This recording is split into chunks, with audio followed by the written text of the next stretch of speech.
Innal hamdalillah nahmaduhu wa nasta'inuhu wa nastaghfiruhu wa natubu ilaihi wa na'udzu billahi min shururi anfusina wa min sayyiati a'malina may yahdihillahu fala mudilla lahu wa may yudlil fala hadiyalah. Wa asyhadu an la ilaha illallah wahdahu la syarika lah wa asyhadu anna Muhammadan abduhu wa rasuluhu la nabiyya ba'dah. Ya ayyuhalladzina amanu taqullaha haqqa tuqatih wa la tamutunna illa wa antum muslimun. يا أيها الناس اتقوا ربكم الذي خلقكم من نفس واحدة وخلق منها زوجها وبث منهما رجالا كثيرا ونساء واتقوا الله الذي تساءلون به والأرحام إن الله كان عليكم رقيبا يا أيها الذين آمنوا اتقوا الله وقولوا قولا سديدا يصلح لكم أعمالكم ويغفر لكم ذنوبكم ومن يطع الله ورسوله فقد فاز فوزا عظيما أما بعد فإن أصدق الحديث كتاب الله وخير الهدى هدى محمد صلى الله عليه وسلم وشر الأمور محدثاتها وكل محدثة بدعة وكل بدعة ضلالة وكل ضلالة في النار. Hadirin dan hadirat yang dirahmati oleh Allah Subhanahu wa taala, alhamdulillah pada pagi hari ini kita diperkenankan oleh Allah Subhanahu wa taala untuk bermajelis, berkumpul dalam rangka saling mengingatkan untuk menambahkan kedekatan kita kepada Allah Subhanahu wa taala. Semoga Allah menerima amal kebajikan kita di sisinya. Salawat dan salam tercurahkan selalu kepada junjungan kita Nabi Muhammad sallallahu alaihi wasallam dan juga kepada keluarganya serta seluruh sahabat beliau tanpa terkecuali. Sebagaimana dijelaskan oleh para ulama bahwasanya di sana ada namanya arkanul ibadah al-qalbiyah, rukun-rukun ibadah hati. Rukun-rukun ibadah hati yaitu ada 3 perkara. Al-mahabbah, rasa cinta kepada Allah Subhanahu wa taala, al-khauf, yaitu rasa takut kepada Allah Subhanahu wa taala, dan ar-raja, berharap kepada Allah Subhanahu wa taala. Seorang tatkala beribadah kepada Allah, maka dia menghadirkan 3 perkara ini bersamaan dalam hatinya. Ya, barang siapa yang beribadah kepada Allah hanya menghadirkan rasa khauf, kata para salaf, maka dia adalah khawarij, ya. Hanya menghadirkan khauf saja, rasa takut kepada Allah Subhanahu wa taala. Sebaliknya barang siapa yang beribadah kepada Allah Subhanahu wa taala hanya menghadirkan roja, pengharapan saja, maka dia murji'ah. Dan barang siapa yang tatkala beribadah kepada Allah hanya menghadirkan cinta saja tanpa ada roja, tanpa ada khauf, maka dia zindiq. Adapun ahlu sunnah wal jamaah, tatkala mereka beribadah kepada Allah, maka mereka menghadirkan 3 perkara ini, yaitu al-mahabbah, al-khauf, dan ar-raja, rasa cinta kepada Allah, sertai dengan rasa takut kepada Allah, dan sertai pula dengan berharap kepada Allah Subhanahu wa taala. Dan 3 makna ini bisa kita rasakan tatkala kita membaca awal dari surat Al-Fatihah. Tatkala kita membaca dalam surat Al-Fatihah, alhamdulillahirabbil alamin, ya. Segala puji bagi Allah, penguasa alam semesta ini. Kata para ulama, alhamdu berbeda dengan al-madhu. Kalau al-madhu dalam bahasa Arab artinya pujian, namun tidak disertai rasa cinta. Bisa saja kita memuji musuh, bisa saja kita mengakui kehebatan orang yang sangat kita benci. Kita puji dia hebat, tapi kita benci dengan orang tersebut, ya. Pujian tidak harus disertai dengan kecintaan. Tetapi kalau alhamdu itu adalah pujian yang disertai dengan rasa cinta. Maka tatkala kita mengatakan alhamdulillahirabbil alamin, itu kita memuji Allah. Kita memuji, segala puji bagi Allah Subhanahu wa taala disertai rasa cinta kepada Allah Subhanahu wa taala karena agungnya sifat-sifatnya dan karena begitu luas karunia dan kebaikannya, ya. Maka kita mengatakan alhamdulillahirabbil alamin. Segala puji bagi Allah, penguasa alam semesta. Ini menunjukkan cinta kepada Allah Subhanahu wa taala. Kemudian kita mengatakan Ar-Rahmanir Rahim, ya, Maha Pengasih lagi Maha Penyayang. Kalau kita mengingat rahmat Allah yang begitu luas dan bahwasanya sebagaimana sabda Nabi SAW, "Lallahu arhamu bi ibadihi min hadhihi bi waladiha." Allah lebih sayang kepada hamba-hambanya daripada seorang ibu terhadap anaknya. Maka kita timbul dalam diri kita rasa penuh pengharapan kepada Allah Subhanahu wa taala. Dan kalau kita mengetahui betapa luas rahmat Allah Subhanahu wa taala, bahwasanya Allah lebih cinta kepada hamba-hambanya daripada seorang ibu terhadap anak. Ya, kita tahu bagaimana perasaan kasih sayang kita sebagai orang tua terhadap anaknya, ya. Apalagi istri kita, ibunya terhadap sang anak itu cintanya luar biasa. Ternyata Allah lebih cinta kepada hamba-hambanya daripada seorang ibu terhadap anaknya. Dan ini menumbuhkan rasa pengharapan yang luar biasa. Kemudian tatkala kita membaca Maliki Yaumiddin yang menguasai hari pembalasan, ya, maka akan tumbuh dalam diri kita rasa takut yang luar biasa tentang hari pembalasan. Allah mengatakan, ya, Maliki Yaumiddin, raja di hari pembalasan. Tidak ada raja di hari tersebut. Semua orang dibangkitkan dalam kondisi kufatan, oratan, gurlan, buhman. Tidak memakai alas kaki, tidak berpakaian, belum disunat, dan tidak ada harta yang dia bawa. Sedikit pun tidak ada yang dia bawa. Saking tidak ada harta yang dia bawa, baju yang dia pakai pun tidak dia bawa. Tidak ada. Ya. Kemudian sendal pun dia datang dalam kondisi tidak memakai sendal. Apalagi perdagangannya, apalagi aset-asetnya tidak ada yang dia bawa pada hari tersebut. Semua orang akan menanggalkan jabatannya. Ya. Semua akan menanggalkan jabatannya. Para raja akan menanggalkan jabatannya sebagai raja, apalagi yang di bawahnya, apalagi hanya menteri, apalagi hanya bupati, apalagi hanya. Yang ini menumbuhkan rasa takut kepada Allah Subhanahu wa taala. Kata Allah Subhanahu wa taala, ya, "Tsumma ma adraka ma yaumuddin." Kemudian tahukah engkau apa itu hari pembalasan, ya. Hari yang sangat dahsyat. Manusia dikumpulkan pada hari tersebut, ya, sampai-sampai Aisyah radhiyallahu taala anha berkata, "Ya Rasulullah, ar-rijal wan nisa, apakah laki-laki dan wanita dibangkitkan bersamaan? Alaysa yanzuru ba'dhum ila awrati ba'd? Bukankah sebagian akan melihat aurat yang lain?" Kata Nabi SAW, "Al-amru asyaddu min an yanzura ba'dhum ila awrati ba'd." Perkaranya lebih dahsyat sehingga seorang tidak akan sempat untuk memikirkan hal tersebut, sehingga tidak akan sempat untuk melihat aurat yang lainnya. Jadi tatkala kita baca Alhamdulillahirabbil alamin Ar-Rahmanir Rahim Maliki Yaumiddin, sudah terkumpulkan dalam diri kita tiga rukun ibadah tersebut, yaitu al-mahabbah, rasa cinta kepada Allah Subhanahu wa taala, kemudian ar-raja, ya, pengharapan kepada Allah Subhanahu wa taala, al-khauf, rasa takut kepada Allah Subhanahu wa taala, ya. Makanya tidak boleh seorang hanya, ya, rahmat, tidak takut kepada Allah.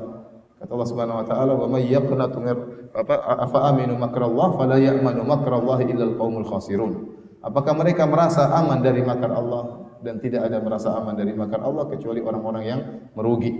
Ya, hanya mengedepankan harapan, tidak rasa takut, maka mereka orang yang merugi. Sebaliknya orang yang takut, tidak ada harapan kepada Allah juga dicela oleh Allah Subhanahu wa taala. Wa may yaqnatu min rahmati rabbih illa dhallun. Dan tidak ada yang berputus asa dari rahmat Allah kecuali orang-orang yang sesat, ya. Tapi seharusnya kita kumpulkan tiga perkara tersebut, ya. Hadirin dan hadirat yang dirahmati oleh Allah Subhanahu wa taala, pada kesempatan pagi hari ini yang akan kita bahas adalah tentang ayat-ayat yang paling memberi harapan kepada orang yang melakukan dosa, ya. Jadi pada kesempatan kali ini kita sedang membahas tentang sisi ar-raja, ya. Tentunya pada kesempatan yang lain tentunya kita harus juga membahas tentang al-khauf dan juga al-mahabbah. Namun pada kesempatan kali ini kita khususkan pembahasan tentang ar-raja, bagaimana seorang menumbuhkan pengharapannya kepada Allah Subhanahu wa taala, jangan sampai putus asa dari rahmat Allah Subhanahu wa taala meskipun dia terjerumus dalam kemaksiatan, ya. Namun ingat, ya, maksud dari pembahasan ini bukannya seorang kemudian tatkala bersandar kepada harapan kepada Allah, rahmat Allah, kemudian dia terus bermaksiat, tidak. Tapi agar dia segera kembali kepada Allah, ya. Seperti seorang melakukan dosa, seperti seorang anak yang melakukan dosa dan dia tahu bahwasanya orang tuanya baik, seandainya dia minta maaf pasti dimaafkan. Ya, dia tahu ayahnya baik, dia tahu ibunya baik, tatkala dia terjerumus dalam kesalahan, maka dia mudah untuk kembali kepada orang tuanya untuk minta maaf. Maka demikian pula tatkala kita tahu Allah lebih sayang kepada kita daripada orang tua kita kepada kita, maka kita tatkala terjerumus dalam dosa, dalam kemaksiatan, maka jangan ragu untuk segera kembali kepada Allah Subhanahu wa taala. Ini maksud pembahasan kita, bukan roja yang menjadikan orang akhirnya semakin, ya, harapan yang membuat orang semakin ya, terjerumus dalam kemaksiatan, tidak, tetapi harapan agar dia segera kembali kepada penciptanya yang maha baik, yang maha rahmat. Para ulama telah berselisih tentang ayat manakah dalam Al-Quran yang paling memberi pengharapan kepada orang yang melakukan dosa. Ya. Tolong maju, ya. Ikhwan, ya. Tolong merapat ya.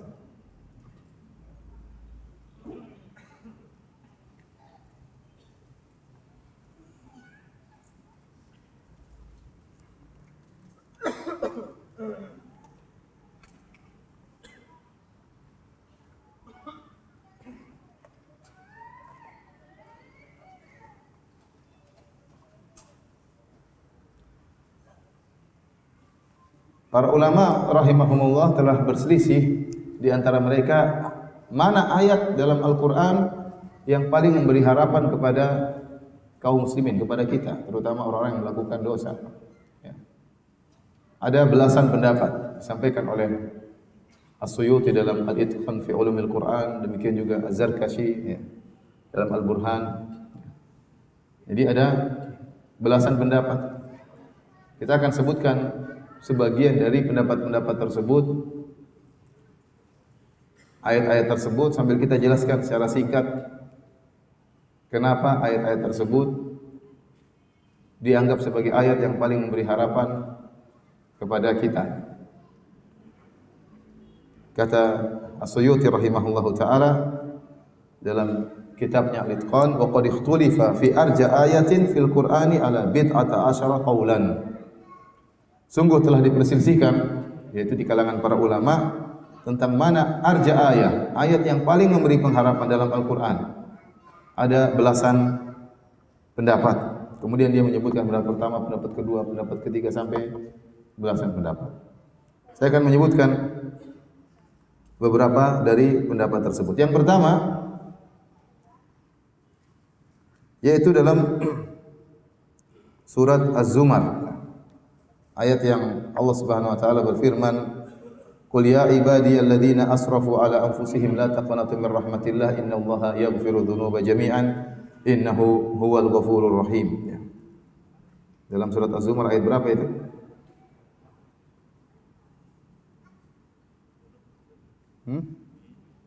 Qul ya ibadiyalladzina asrafu ala anfusihim la taqnatu min rahmatillah innallaha yaghfiru dzunuba jami'an innahu huwal ghafurur rahim. Surat Az-Zumar ayat 53. Surat Az-Zumar ayat 53. Ayat ini menurut sebagian salaf ya, itu adalah ayat yang paling memberikan pengharapan. Di antaranya pendapat Ibnu Umar radhiyallahu taala anhuma. Sahabat Ibnu Umar radhiyallahu anhu berpendapat bahwa ini ayat yang paling beri pengharapan. Kenapa? Ayat ini khusus diturunkan oleh Allah tentang orang-orang yang melakukan maksiat. Bukan melakukan sembarang maksiat, tapi dia tenggelam dalam maksiat. Makanya Allah mengatakan alladzina asrafu, hamba-hambaku yang berlebih-lebihan dalam kemaksiatan. Bukan orang-orang yang bermaksiat tapi berlebih-lebihan. Israf dalam bahasa Arab artinya mubadzir. Itu benar-benar tenggelam dalam maksiat, berlebih-lebihan dalam bermaksiat. Allah buka ini dengan mengatakan qul ya ibadi, katakanlah. Allah seru kepada hamba-hambanya atau kepada para dai, kepada para khatib ya, kepada orang-orang soleh, katakanlah kepada hamba-hambaku yang bermaksiat, qul ya ibadiyalladzina asrafu ala anfusihim la taqnatu min rahmatillah, janganlah kalian putus asa dari rahmat Allah Subhanahu wa taala, innallaha yaghfiru dzunuba jami'an, sungguhnya Allah mengampuni seluruh dosa, innahu huwal ghafurur rahim, sungguhnya Allah Maha ya, pengampun lagi Maha penyayang. Sisi yang menunjukkan ayat ini sangat memberikan pengharapan. Yang pertama, Allah menyuruh agar kul, sampaikanlah kepada Nabi SAW. Demikian juga berlaku kepada para dai untuk menyampaikan hal ini. Kul li ibadi. Ya. Katakanlah kepada hamba-hambaku. Jadi para dai disuruh menyampaikan rahmat Allah yang luas ini. Kul, katakanlah li ibadi, kepada hamba-hambaku. Alladzina asrafu ala anfusihim, orang-orang yang berlebih-lebihan dalam bermaksiat. Allah masih menamakan mereka dengan para hamba. Allah masih menamakan mereka dengan para hamba. Allah masih mengakui mereka sebagai para hamba sementara mereka tenggelam dalam kemaksiatan. Alladzina asrafu ala anfusihim, yang berlebihan dalam bermaksiat. La taqnatu min rahmatillah, janganlah kalian putus asa dari rahmat Allah. Meskipun ya maksiat kalian begitu besar ya. Karena kalau seorang sudah terjerumus dalam kemaksiatan yang begitu banyak dan begitu besar, maka datang iblis ya. Kemudian membuat dia putus asa. Buat apa kau kembali? Ya. Percuma kau kembali. Dosamu terlalu besar ya. Kemudian Allah mengatakan innallaha yaghfiru dzunuba jami'an. Sungguhnya Allah buka dengan inna, sesungguhnya Allah yaghfiru dzunuba, Allah mengampuni seluruh dosa. Seluruh dosa. Seandainya Allah mengatakan innallaha yaghfiru dzunuba, sudah cukup. Sungguhnya Allah mengampuni seluruh dosa, tapi Allah tambah lagi dengan jami'an untuk penekanan. Sungguhnya Allah mengampuni seluruh dosa, ya, ditambah lagi dengan jami'an, itu seluruhnya tanpa terkecuali. Tidak ada dosa yang besar di sisi Allah kalau seorang bertobat kepada Allah Subhanahu wa taala. Kemudian Allah tutup dengan menunjukkan sifatnya yang sangat mulia, innahu huwal ghafur, sungguhnya Allah Maha Pengampun. Kemudian Allah gandeng dengan Ar-Rahim, Maha Penyayang. Maka ayat ini benar-benar memberi harapan kepada orang yang melakukan dosa. Makanya dalam Al-Qur'an Allah menyebutkan nama-nama Allah di antaranya Al-Ghafur. Ini banyak dalam Al-Qur'an, di antaranya Ghafir, ya. Ghafirid dzambi wa qabilit taubi, ya. Yang menerima, yang mengampuni dosa dan menerima taubat, Ghafir. Kemudian Ghaffar. Kata Ghaffar, ya. Ghaffar dalam Al-Qur'an Allah sebutkan ya. Ya, seperti perkataan Nabi Nuh, faqultu astaghfiru rabbakum innahu kana ghaffara. Nabi Nuh berkata kepada kaumnya, beristighfarlah kepada Rabb kalian, sungguhnya Dia adalah Ghaffar. Ghaffar, Ghafir dan Ghafur. Ini ada makna yang tipis yang berbeda di antara tiga nama ini. Dan ini perlu pembahasan lebih dalam tentang bahasa. Tetapi intinya tiga makna ini kembali kepada makna bahwasanya Allah mengampuni dosa sebanyak apapun, sebesar apapun, kemudian bervariasi sebanyak apapun. Jadi bisa jadi dosa satu berulang-ulang. Mungkin dia berzina berulang-ulang ya. Atau dia makan riba berulang-ulang. Satu model dosa tapi dia banyak melakukan dosa ini. Allah Maha mengampuni. Meskipun berulang-ulangnya banyak sekali, Allah Maha mengampuni. Ya, kemudian bisa jadi dosanya sangat besar. Dosanya sangat besar. Allah juga Maha mengampuni. Atau dosanya sangat banyak. Dia begini, dia berzina, dia makan riba, dia membunuh orang, dia merampok orang, dia macam-macam. Ternyata kalau dia bertobat kepada Allah, sebesar apapun dosanya, berulang-ulang dosanya, sebanyak apapun dosanya, Allah Maha mengampuni. Nah, barang siapa membaca ayat ini maka akan buka harapan baginya untuk segera kembali kepada Allah Subhanahu wa taala. Makanya kita tahu kisah tentang seorang yang membunuh 100 nyawa, setelah dia membunuh 99 nyawa, timbul dalam hatinya ingin bertobat ya. Kapan mau tobat? Setelah membunuh berapa? 99 nyawa. Waktu membunuh 80 orang masih belum mau tobat. Bunuh 90 orang masih belum mau taubat. Tetapi Allah ketuk hatinya tatkala dia sudah membunuh 99 nyawa. Tiba-tiba dia ingin bertobat. Dan banyak orang seperti itu. Di puncak-puncak kemaksiatan, di puncak-puncak kerusakan, tahu-tahu terbetik hatinya ingin bertobat kepada Allah Subhanahu wa taala. Maka dia pun mencari orang yang paling alim di atas muka bumi untuk bertanya apakah taubatnya masih bisa diterima. Namun ternyata dia ditunjukkan kepada orang yang paling ahli ibadah. Maka dia pun mendatangi ahli ibadah tersebut dan dia bertanya, saya sudah membunuh 99 orang, apakah saya masih bisa diterima taubatnya? Ahli ibadah ini mengatakan tidak bisa. Ya. Karena ahli ibadah ini dia tidak punya ilmu, ya. Dia rajin beribadah, tapi dia berfatwa dengan perasaan. Ya. Dan banyak sekarang orang berfatwa dengan apa? Perasaannya, tidak pakai ilmu. Akhirnya mengatakan kau tidak bisa diampuni dosamu. Maka dia pun emosi, dia penggal lagi orang ini. Bahaya kalau ada orang tanya-tanya kepada kita ternyata temperamental seperti ini. Tunggu. Bintang haram, Ustaz bilang haram, ditonjok ke ustaznya ya. Nggak bisa diterima, sekali aja dia bunuh 100 orang. Tapi dia masih mencari lagi. Ya. Akhirnya ditunjukkan kepada orang yang paling alim di atas muka bumi. Maka dia bertanya, saya sudah membunuh 100 orang, apakah masih bisa diterima tobatnya? Ternyata masih bisa. Kenapa? Orang alim ini berfatwa dengan ilmu. Ya. Kenapa? Karena kita lihat ada orang ini sudah 99 orang, masa mau diterima tobatnya? Kalau kita menilai dengan perasaan, sepertinya susah ampuni. Tapi bagi Allah mudah. Ya. Makanya Allah Subhanahu wa taala tatkala dalam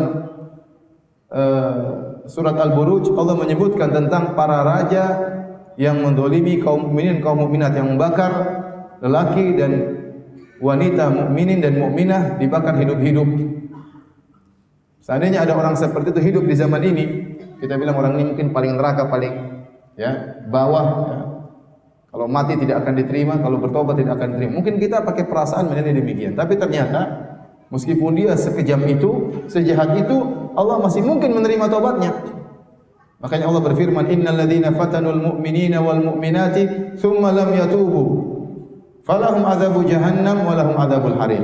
Sungguhnya orang-orang yang menyiksa kaum mukminin dan menyiksa kaum mukminat, itu membakar mereka hidup-hidup, digali parit, dinyalakan api, kemudian disuruh untuk masuk terbakar hidup-hidup. Sangat sadis dan sangat kejam. Kemudian nonton dengan begitu senang menyaksikan bagaimana tersiksanya kaum mukmin, kaum mukminat. Ini puncak kebengisan yang luar biasa. Dia menyiksa mereka sambil nonton, senang melihat kaum mukminin disiksa dan dibakar oleh mereka.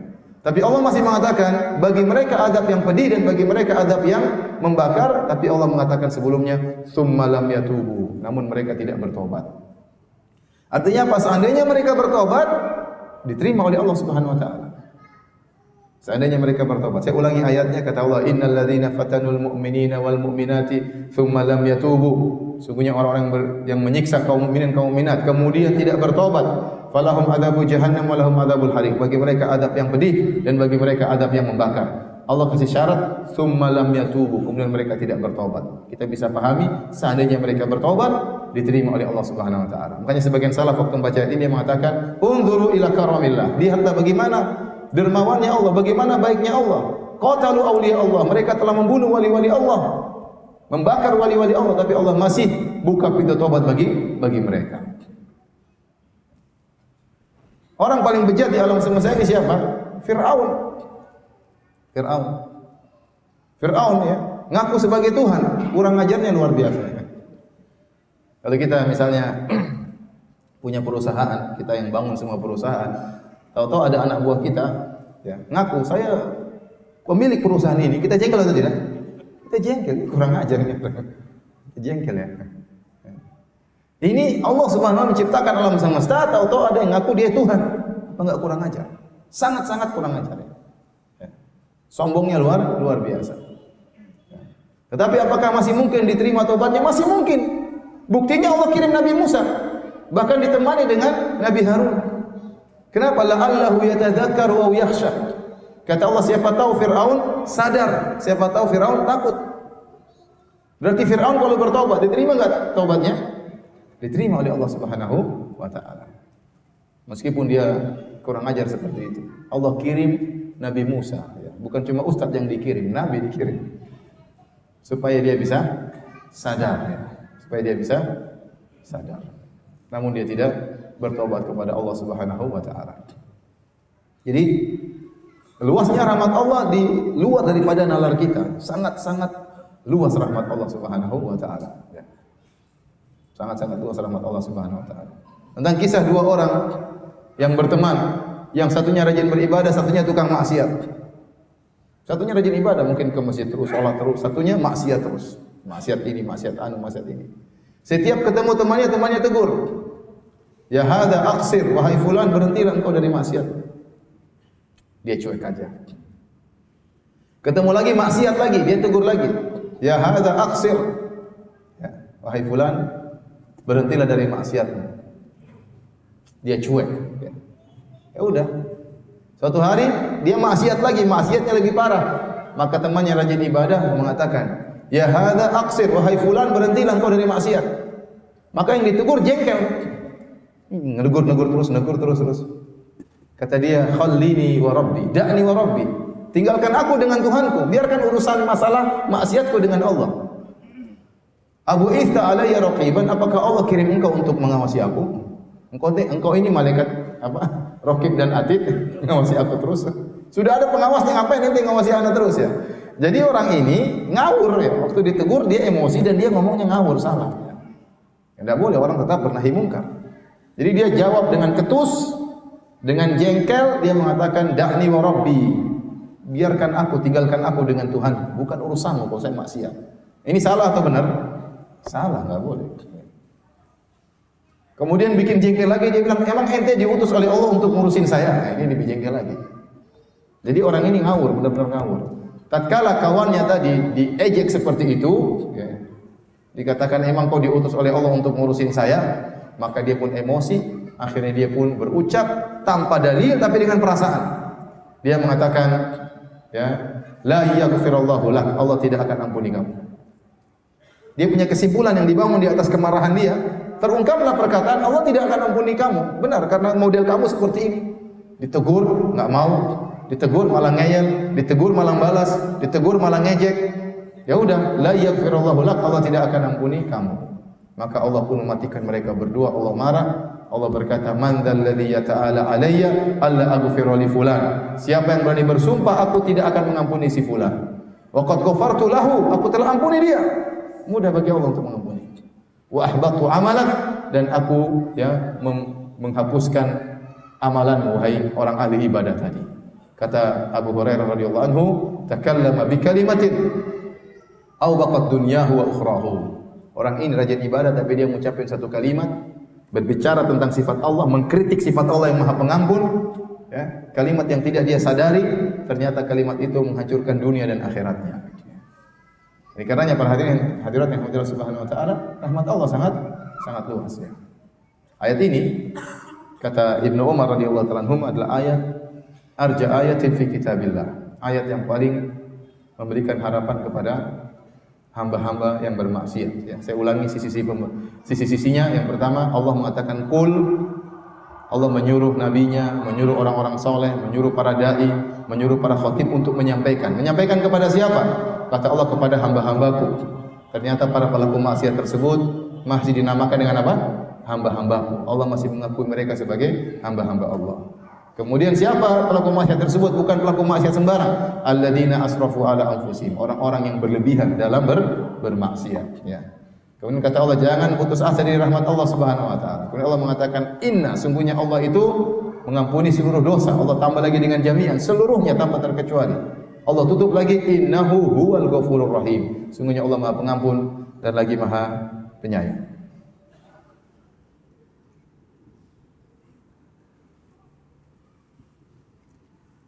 Baik. Di antara ayat yang sangat memberikan harapan kepada para pelaku dosa, yaitu dalam surat Ad-Duha ayat 5. Dalam surat Ad-Duha ayat 5. Kata Allah, walau sawfa yu'tika rabbuka fatarda.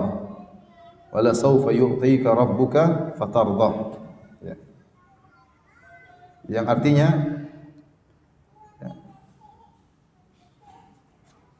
dan sungguh Allah akan memberikan kepada engkau pemberian, Rabbmu akan memberikan kepada engkau pemberian wahai Muhammad, fatarda, dan kau akan puas, puas.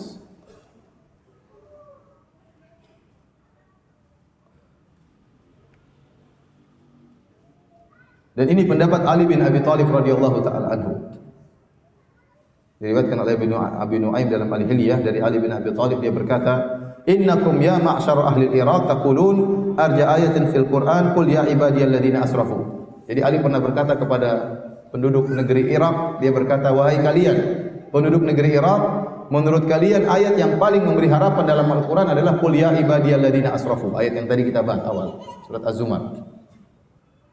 Lakinna ahlul kitab, tapi kami ahlul kitab, ahlul bait, lakinna ahlul bait, akan tapi kami keluarga Nabi sallallahu alaihi wasallam, naqul, menurut kami, inna arja ayatin fi kitabillah, ayat yang paling beri pengharapan adalah wala saufa yu'tika rabbuka fatarda. Sungguh Allah akan berikan kepada engkau pemberian. Rabbmu akan berikan kepada engkau pemberian dan kau akan puas. Yakni wa hiya syafa'ah, yaitu syafaat. Jadi syafaat Nabi sangat memberikan harapan, dan Allah mengatakan kau akan puas wahai Muhammad. Allah tidak akan mengecewakan Nabi Muhammad di akhirat. Dan kita tahu Nabi sangat sayang kepada umatnya. Nabi sangat sayang kepada umatnya. Dan Nabi akan beri syafaat kepada umatnya. Dalam hadis Rasulullah SAW bersabda, ikhtaba'tu da'wati syafa'atan li ummati yaumal qiyamah. Sungguhnya aku menyembunyikan salah satu doaku sebagai syafaat bagi umatku pada hari kiamat. Fahiya na'ilatun insyaallah man mata la yusyriku billahi syai'a. Maka dia akan mengenai syafaat ini, akan mengenai siapa saja dari umatku yang meninggal tidak berbuat syirik sama sekali kepada Allah Subhanahu wa taala. Jadi kalau orang meninggal dalam kondisi tidak berbuat syirik kepada Allah Subhanahu wa taala, maka dia orang yang paling bisa meraih syafaat Nabi paling banyak. Ya. Semakin Anda ikhlas, semakin mudah mendapat syafaat Nabi sallallahu alaihi wasallam. Makanya Abu Hurairah pernah bertanya, "Ya Rasulullah, man as'adun nasi bi syafa'atika yaumal qiyamah?" Wahai Rasulullah, siapa orang yang paling berbahagia mendapat bagian syafaatmu yang paling banyak pada hari kiamat kelak? Kata Nabi sallallahu alaihi wasallam, "Man qala la ilaha illallah khalisan min qalbihi." Orang yang mengucapkan la ilaha illallah dan dia ikhlas dari hatinya. Itu hadis yang ini, kalau hadis Abu Hurairah Nabi mengatakan yang paling berhak mendapatkan syafaatku orang yang mengucapkan la ilaha illallah ikhlas dari hatinya. Dalam hadis ini kata Nabi yang meninggal tidak berbuat syirik sama sekali kepada Allah Subhanahu wa taala. Jadi yakinlah Anda, kalau Anda semakin ikhlas, semakin tidak mengharapkan pujian manusia, Anda bersedekah, Anda berdakwah, tidak mengharapkan sanjungan manusia, tidak mengharapkan pengakuan manusia, tidak diceritakan kepada orang lain, maka Anda semakin bisa meraih syafaat Nabi sallallahu alaihi wasallam. Adapun kalau Anda kemudian umroh haji pamer sana pamer sini, ya. Masukkan ke Facebook, taruh di status ya. Alhamdulillah haji tahun ini ya. Niatnya apa? Kalau niatnya bersyukur alhamdulillah. Khawatir niatnya apa? Riya, khawatir. Sedang iktikaf jangan diganggu ya. Jadi riya tanpa ya dengan malu-malu lakukan apa? Riya. Hati-hati.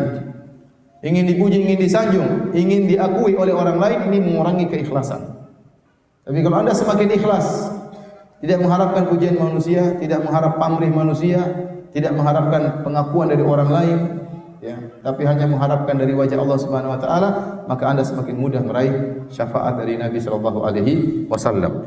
Dan di antara syafaat Nabi sallallahu alaihi wasallam adalah kepada pelaku dosa besar. Dari Anas radhiyallahu taala anhu, anna Nabi sallallahu alaihi wasallam qala, bahwasanya Rasulullah SAW bersabda, "Syafaati li ahlil kaba'iri min ummati." Syafaatku bagi pelaku dosa besar dari umatku. Hadis riwayat Tirmidzi dan Abu Dawud. Ternyata orang melakukan dosa besar bisa mendapat syafaat dari Nabi sallallahu alaihi wasallam. Dan ini sangat memberi harapan, bukan cuma pada pelaku dosa, bahkan pelaku dosa besar. Tapi syaratnya tadi harus apa? Ikhlas. Meninggal tidak boleh apa? Syirik. Maka saya ingatkan kepada para hadirin dan hadirat berusaha mempelajari apa itu syirik dan apa itu jenis-jenis kesyirikan secara detail. Karena syarat untuk bisa meraih syafaat Nabi, semakin besar kita dapatkan syafaat Nabi, syaratnya meninggal dalam kondisi tidak berbuat kesyirikan sama sekali. Nah, bagaimana kita bisa meninggalkan kesyirikan kalau kita tidak tahu apa itu syirik? Ya. Bagaimana kita bisa meninggalkan kesyirikan kalau kita tidak tahu jenis-jenis kesyirikan? Maka kita harus belajar apa itu syirik. Apa itu jenis-jenisnya? Araftu syarra li syarri walakin li tawqihi. Man lam ya'rifi syarra minal khair yaqa' fihi. Aku mengenal keburukan bukan untuk melakukannya, tapi aku mengenal keburukan untuk menjauhinya. Kenalilah kesyirikan agar kita bisa menjauhi segala bentuk kesyirikan. Jadi menurut Ali bin Abi Thalib, ayat yang paling memberi pengharapan bagi kaum muslimin adalah wala saufa yu'tika rabbuka fatardha. Kata Allah, Allah berjanji sungguh Rabbmu akan memberikan engkau pemberian pada hari kiamat sampai kau puas. Dan kita tahu bagaimana sayangnya Nabi kepada umatnya. Bagaimana sayangnya Nabi kepada umatnya. Nabi akan berusaha memberi syafaat kepada umatnya. Namun memang tidak semua orang meraih syafaat Nabi sallallahu alaihi wasallam. Jika seorang meninggal dalam kondisi tidak syirik, maka sangat besar kemungkinan dia meraih syafaat Rasulullah sallallahu alaihi wasallam. Baik.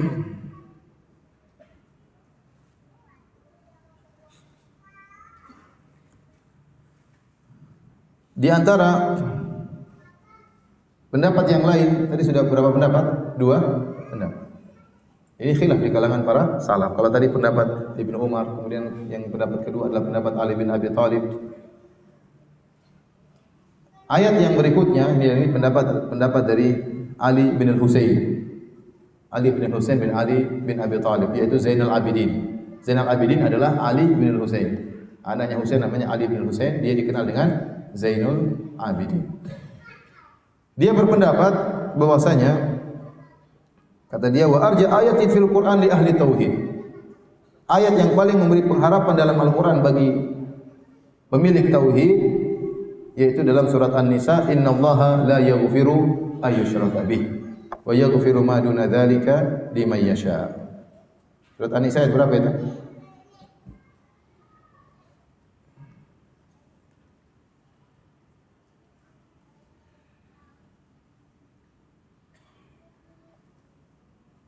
Dalam An-Nisa ayat 48, surat keempat surat An-Nisa ayat 48 dan ayat 116 dan ayat 116.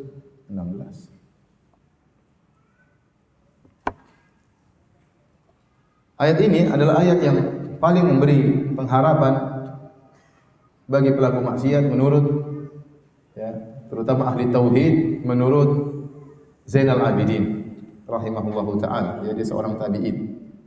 Kenapa? Karena Allah berfirman, innallaha la yaghfiru ayyushraka bih. Sungguhnya Allah tidak mengampuni dosa syirik. Wa yaghfiru ma duna dzalika liman yasha, dan Allah mengampuni dosa selain kesyirikan bagi yang Allah kehendaki. Berarti kalau ada orang meninggal dunia selama dia tidak berbuat kesyirikan, dia masih mungkin diampuni. Dia masih sangat mungkin untuk diampuni. Kalau ada orang meninggal dunia dalam kondisi syirik, sudah tidak akan diampuni. Ya. Kekal dalam neraka selama-lamanya. Tapi kalau dia meninggal dalam kondisi bermaksiat, apakah kita bisa vonis masuk neraka? Jawabannya tidak bisa. Karena menurut akidah Ahlussunnah wal Jamaah, semua yang melakukan dosa besar selain kesyirikan tahta masyiatillah, di bawah kehendak Allah Subhanahu wa taala. Insya'a adzabahu wa insya'a afa anhu. Kalau Allah berkehendak Allah azab dia, kalau Allah berkehendak Allah akan ampuni dia. Ada orang misalnya qadarullah ya, la qadarullah meninggal dalam kondisi lagi bermaksiat ya. Lagi mencuri tahu-tahu ditangkap sama masyarakat, dibakar hidup-hidup sama masyarakat. Ini mati konyol bukan? Ini mati konyol, mati su'ul khotimah, mati paling buruk seperti ini. Tapi apakah dia pasti masuk neraka? Jawabannya tidak. Kenapa? Itu bukan dosa syirik. Itu bukan dosa syirik. Ada orang berzina, tahu-tahu meninggal dunia. Dan ini banyak terjadi. Orang bilang meninggal di atas tali pusar. Lagi berzina ya. Berzina di hotel, ketemu dengan cewek panggilan ya. Ya, istrinya tidak tahu dia berzina, tahu-tahu kena serangan jantung, meninggal lagi berzina. Ini namanya su'ul khotimah. Mati dalam kondisi sangat buruk ya. Tapi apakah dia pasti masuk neraka? Jawabannya tidak. Itu dosa bukan dosa kesyirikan. Ada orang mati gantung diri, bunuh diri. Apakah dia pasti masuk neraka? Jawabannya tidak. Itu dosa. Ya. Tetapi tidak bisa kita vonis dia pasti masuk apa? Neraka. Kenapa? Karena itu bukan dosa kesyirikan. Masih dalam koridor tahta masyiatillah, di bawah kehendak Allah Subhanahu wa taala. Maka menurut Zainal Abidin ya, bahwa ini ayat yang paling memberikan pengharapan. Maka jika seorang bertauhid kepada Allah Subhanahu wa taala, ya masih mungkin dia diampuni meskipun dosanya sebesar apapun. Meskipun ada kemungkinan untuk diazab, itu pun tidak akan abadi azabnya ya. Itu pun tidak akan abadi azabnya. Dan ini berbeda dengan pemahaman Khawarij dan pemahaman Mu'tazilah ya. Pemahaman Khawarij dan pemahaman Mu'tazilah ya. Apa perlu saya jelaskan di papan tulis? Ya? Tidak perlu. Perlu? Apa ya biar kayak belajar gitu.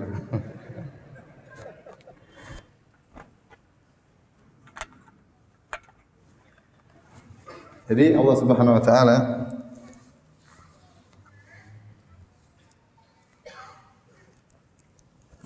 Allah berfirman, "Innallaha la yaghfiru ayyushraka bihi wa yaghfiru ma duna dzalika liman yasha." Allah tidak mengampuni dosa syirik dan Allah mengampuni dosa selain kesyirikan. Sehingga timbullah perselisihan tentang pelaku dosa besar. Pelaku dosa besar ya. Maka Ada tiga pendapat secara umum ya. Sini Ahlus Sunnah wal Jamaah. Di sini ada namanya kelompok Al-Wa'idiyah. Sini namanya Al-Wa'diyah. Al-Wa'idiyah yaitu yang hanya memperhatikan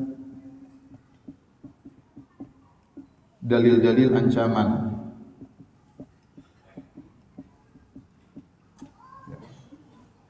Kemudian Al-Wa'diyah yang hanya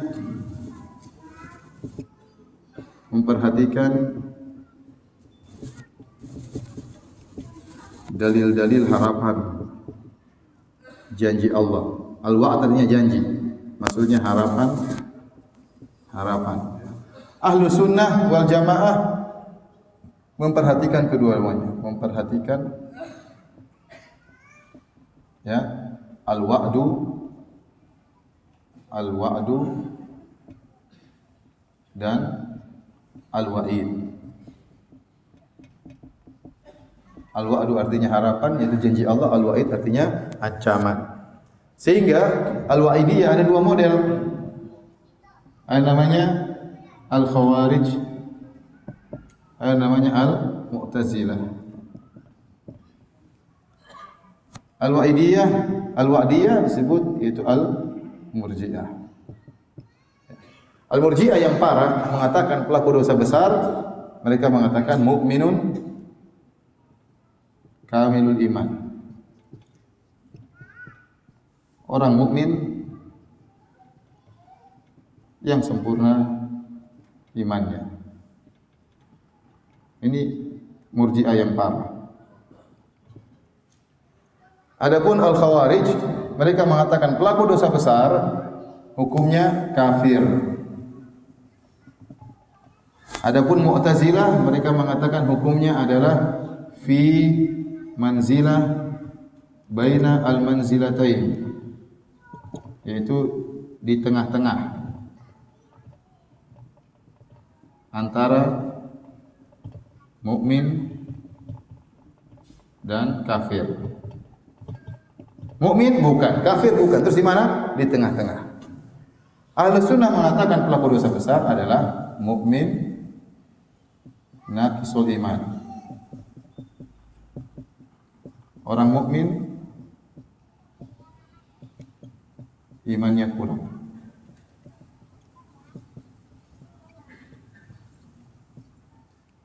Maka al-khawarij mereka menghukumi pelaku dosa besar dengan orang-orang sebagai kafir. Dan pertama kali muncul khawarij di zaman Ali bin Abi Thalib, tatkala mereka menyuarakan la hukma illa lillah, tidak ada hukum kecuali hukum Allah. Mereka menuduh Ali bin Abi Thalib berhukum dengan hukum selain Allah, maka mereka kafirkan Ali bin Abi Thalib.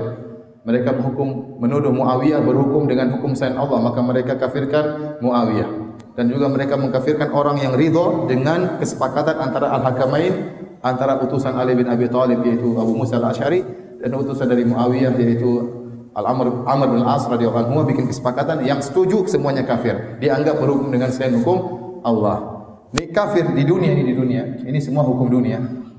Di neraka, di akhirat kekal di neraka. Nah, al-wa'idiyah di akhirat apa? Di surga.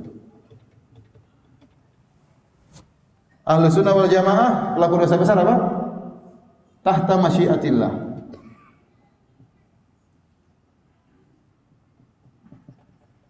Di bawah kehendak Allah. Ayat yang kita sedang bahas di bawah kehendak Allah, ya. Wa yaghfiru ma duna dzalika liman yasha. Kalau Allah berkehendak Allah ampuni, kalau Allah berkehendak Allah apa? Azab. Paham? Tadi ayatnya apa? Wa yaghfiru ma duna dzalika liman yasha. Inilah maksudnya di bawah kehendak Allah. Di bawah kehendak Allah. Kalau Allah berkehendak Allah azab, kalau Allah berkehendak Allah ampuni. Terserah Allah. Ada orang meninggal minum bir tahu-tahu mati, pasti neraka, kita enggak tahu. Itu urusan Allah Subhanahu wa taala. Bisa jadi Allah masukkan neraka, bisa jadi Allah ampuni. Dia masih mukmin, tapi imannya apa? Kurang. Ya. Mu'tazilah kalau Khawarij konsisten, di dunia kafir, di neraka kekal, di akhirat kekal di neraka. Mu'tazilah di dunia katanya bukan kafir, enggak mukmin, enggak apa? Enggak kafir. Terus apa? Tengah-tengah. Terus di akhirat gimana? Kekal juga di neraka. Kata para ulama, Mu'tazilah tidak konsisten. Harusnya di akhirat di tengah-tengah juga, tidak di neraka, tidak di surga, harusnya. Diam aja gini lihat-lihat. Ya kan kalau di dunia tengah-tengah tidak kafir, tidak mukmin, harusnya di akhirat juga tidak di surga, tidak di neraka, tapi dia tidak konsisten. Dia bilang di akhirat juga kekal di neraka. Sama seperti Khawarij, tetapi nerakanya masih di atas sedikit, masih mending. Tapi sama-sama apa? Kekal.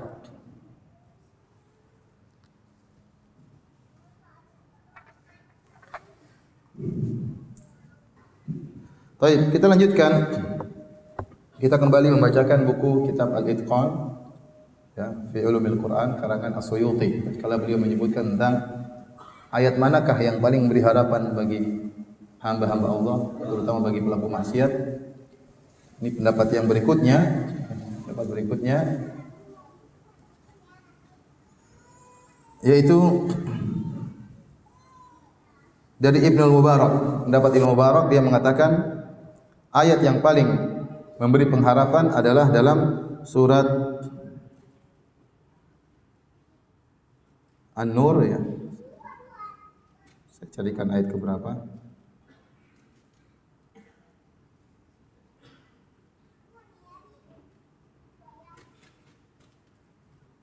Surat An-Nur ayat 22. Surat An-Nur surat 24 ayat 22.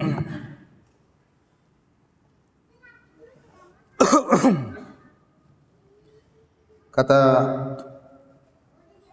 Allah Subhanahu wa taala, dan ini pendapat tadi siapa? Pendapat Ibnu Mubarak. Ibnu Mubarak ini ulama yang hebat, yang disebutkan tidak sembarang ulama yang bisa mengumpulkan banyak kebaikan. Ya. Ada orang yang mungkin dia hanya ahli agama tapi dia ya dalam sisi yang lain dia kurang, dia bukan mujahid misalnya. Atau dia mungkin alim tapi dia bukan dermawan karena dia tidak punya harta misalnya ya. Dan demikian Ibnu Mubarak dia semuanya ada pada dia. Dia ulama, dia ahli hadis. Dia mujahid fisabilillah, dia juga dermawan, suka apa? Bersedekah. Jadi banyak kebaikan terkumpulkan pada Ibnu Mubarak. Kalau kita baca biografi beliau sangat luar biasa karena dia mengumpulkan banyak kebaikan terkumpulkan pada satu orang. Tapi dia mengatakan inna arja ayatin fil Quran qauluhu ta'ala. Sungguhnya ayat yang paling memberi harapan dalam Al-Quran adalah firman Allah dalam surat An-Nur ayat 22, "Wa la ya'tali ulul fadli minkum was-sa'ati ayyu'tu ulil qurba wal masakin wal muhajirin fi sabilillah wal ya'fu wal yasfahu ala tuhibbuna ay yaghfirallahu lakum." Kata Allah Subhanahu wa taala, dan janganlah orang-orang yang mempunyai kelebihan dan kelapangan di antara kalian, kelebihan harta, kelapangan harta. Janganlah dia bersumpah, janganlah mereka bersumpah bahwa mereka tidak akan memberikan bantuan kepada kerabatnya, kepada orang-orang miskin dan kepada orang-orang berhijrah di jalan Allah. Maka hendaknya mereka memaafkan dan berlapang dada. Ala tuhibbuna ay yaghfirallahu lakum, tidakkah kalian suka jika Allah mengampuni kalian? Ayat ini secara sederhana turun kepada Abu Bakar radhiyallahu taala anhu dalam kisah hadisatul ifk ya, tatkala Aisyah radhiyallahu taala anha dituduh berzina dengan Safwan bin Mu'attal As-Sulami ya, kisahnya ma'ruf tatkala Aisyah ya tatkala dia buang tatkala dia terlambat dalam safar ya karena dia mencari kalungnya ya, sehingga akhirnya rombongan musafirin sudah pergi, mereka menyangka Aisyah berada di keranda ontanya. Ternyata Aisyah lagi tidak di keranda. Ya, para pengawal Aisyah tidak sadar kalau Aisyah tidak ada di keranda. Kenapa? Karena Aisyah kurus ya, masih remaja dan kurus. Jadi di atas keranda atau di bawah keranda rasanya tidak terlalu beda ya. Sehingga mereka menyangka Aisyah sudah dalam keranda, padahal tidak dalam keranda. Akhirnya mereka pergi. Waktu mereka pergi ternyata Aisyah balik ke tempat tersebut, orang-orang sudah tidak ada. Akhirnya dia pun menunggu di situ sampai pagi, akhirnya ditemuilah oleh Sofwan bin Mu'attal As-Sulami yang dia memang bertugas di bagian belakang barisan. Kalau siapa tahu ada barang yang tertinggal, maka di pagi hari dia ketemu dengan Aisyah. Akhirnya dia pun naikkan Aisyah di atas ontanya, kemudian dia tuntun Aisyah masuk ke kota Madinah di siang hari. Waktu Aisyah masuk dengan laki-laki lain, bukan dengan suaminya Nabi sallallahu alaihi wasallam di tengah kota Madinah, maka orang munafik akhirnya menuduh Aisyah berzina dengan Sofwan bin Mu'attal As-Sulami. Dan ini berlangsung sampai 1 bulan. Nabi pun bingung, Nabi tidak tahu ilmu gaib, Nabi tidak tahu apa yang terjadi sungguhnya. Sampai Allah turunkan ayat. Sehingga orang-orang munafik memprovokasi, ya, menyebarkan berita dusta bahwasanya Aisyah berzina dengan Sofwan bin Mu'attal As-Sulami, sampai akhirnya sebagian para sahabat terprovokasi. Di antaranya adalah Mistah radhiyallahu ta'ala anhu. Mistah ini orang mulia, sahabat mulia, dan dia adalah kerabatnya Abu Bakar radhiyallahu anhu, kerabatnya Aisyah. Selama ini dia miskin dan selama ini Abu Bakar yang memberi nafkah kepada dia.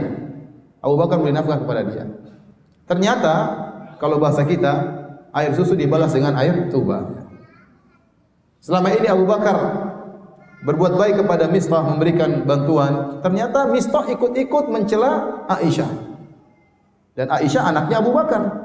Ya Abu Bakar ya wajar kalau dia marah. Ya, selama ini saya baikin kamu, kok kamu harusnya bela putri saya, malah ikut-ikutan mencela putri saya, menuduh putri saya sebagai melakukan zina. Maka setelah sebulan kira-kira, akhirnya turun ayat dalam surat An-Nur, ya, 10 ayat atau lebih membela Aisyah radhiyallahu taala anha.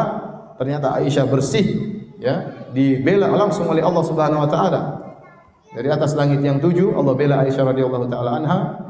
Kemudian akhirnya Abu Bakar marah, dia mengatakan, "Demi Allah, saya tidak mau kasih lagi nafkah kepada Mistah." Jadi Abu Bakar marah. Waktu Abu Bakar marah, tidak memberi, ya karena dia tahu Mistah keliru. Ternyata selama ini nuduh Aisyah berzina, ternyata keliru. Allah bela malah.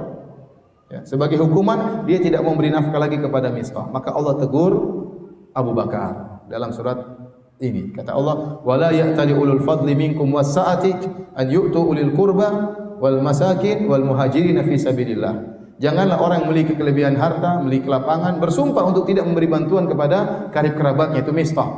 Ya. Kata Allah, "Wal ya'fu wal yasfahu."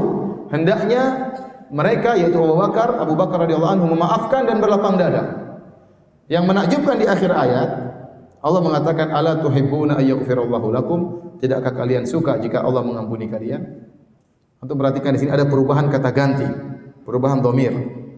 Kata ganti. Allah mengatakan hendaknya mereka. Itu kata ganti orang berapa?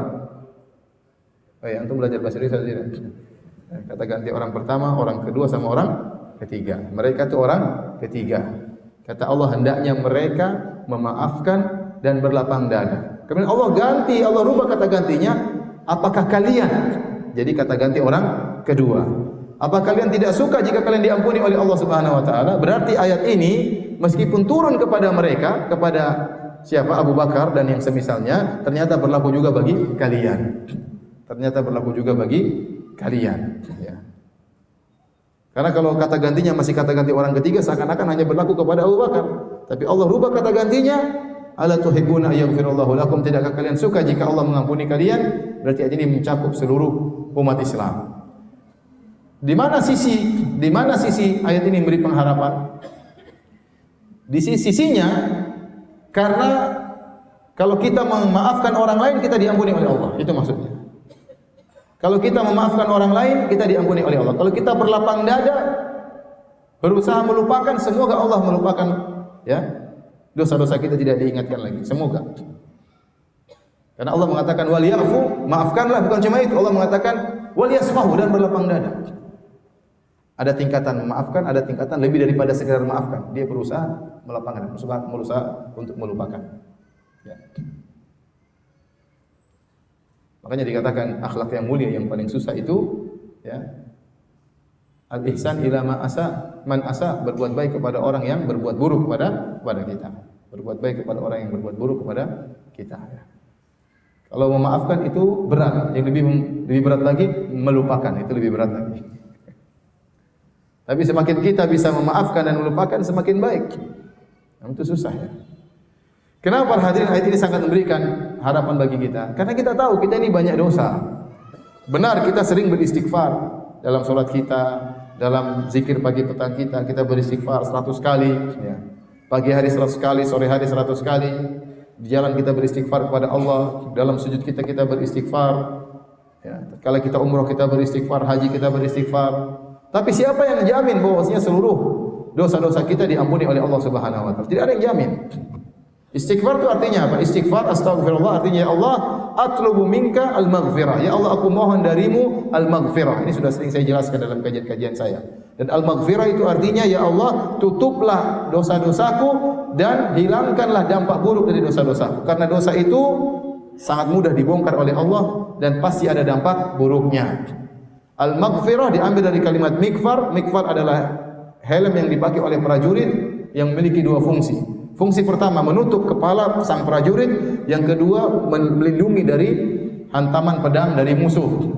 Tidak semua penutup kepala disebut dengan mikfar. Contohnya songkok, kolan suwa tidak dikatakan mikfar. Kenapa?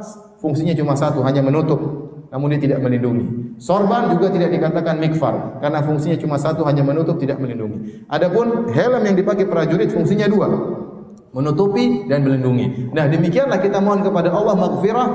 Astaghfirullah artinya ya Allah, aku mohon kepada Engkau dua perkara ya Allah. Pertama, tutupilah aib dosa-dosaku. Jangan Kau bongkar di dunia, apalagi di akhirat. Ini yang pertama. Yang kedua, janganlah Engkau beri dampak dari dosa-dosaku, karena dampak dosa bisa di dunia, terlebih lagi di akhirat. Dosa itu pasti ada dampaknya. Anda gelisah, Anda sedih, Anda sakit ya. Anda khawatir ya. Anda galau, itu akibat dosa. Itu akibat apa? Dosa. Orang kalau istiqamah dia tidak khawatir, tidak ragu. Kata Allah, innal ladzina qalu rabbuna Allahu tsumma istaqamu fala khaufun 'alaihim wa lahum yahzanun. Sungguhnya orang-orang yang istiqamah, yang berkata kami beriman, tsumma istaqamu, rabbuna Allah, kata mereka Rabb kami adalah Allah, tsumma istaqamu, kemudian mereka istiqamah, fala khaufun 'alaihim wa lahum yahzanun, tidak ada kekhawatiran bagi mereka dan tidak ada kesedihan. Yang berlalu tidak mereka sedihkan membuat mereka sedih, yang akan datang tidak membuat mereka galau. Itu orang istiqamah. Kapan kita galau, kapan kita sedih, kapan kita khawatir? Karena ada dosa yang kita lakukan. Dan itu dampak dari dosa. Atau kalau kita mengatakan astaghfirullah, ya Allah aku mohon maghfirah darimu, yaitu ya Allah tutuplah dosa-dosaku, jangan Kau bongkar aibku di hadapan manusia di dunia apalagi di akhirat. Yang kedua, jangan Kau berikan dampak maksiat kepada diriku. Nah, kita sering beristighfar, tapi tidak ada jaminan seluruh dosa-dosa kita diampuni oleh Allah Subhanahu wa taala. Bisa jadi ada dosa-dosa yang tidak Allah ampuni.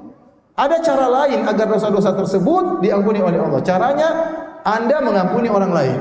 Caranya Anda mengampuni orang lain. Maka Allah mentakdirkan ada orang menzalimi Anda. Allah mentakdirkan ada orang ngata-ngatain Anda. Allah mentakdirkan ada orang mengejek Anda, merendahkan Anda. Maafkan dia. Ini kesempatan dosa-dosa Anda yang belum terhapuskan diampuni oleh Allah Subhanahu wa taala. Maka ayat ini dikatakan sebagai arja ayatin fi kitabillah menurut Ibnu Mubarak. Ayat yang paling memberi harapan kepada hamba-hamba Allah. Karena dosa-dosa bisa diampuni dengan cara kita mengampuni orang lain. Tapi itu sangat susah ya. Sangat susah ya. Kebanyakan orang kalau sudah diganggu dia ingin balas ya. Kalau bisa dibalas lebih parah daripada.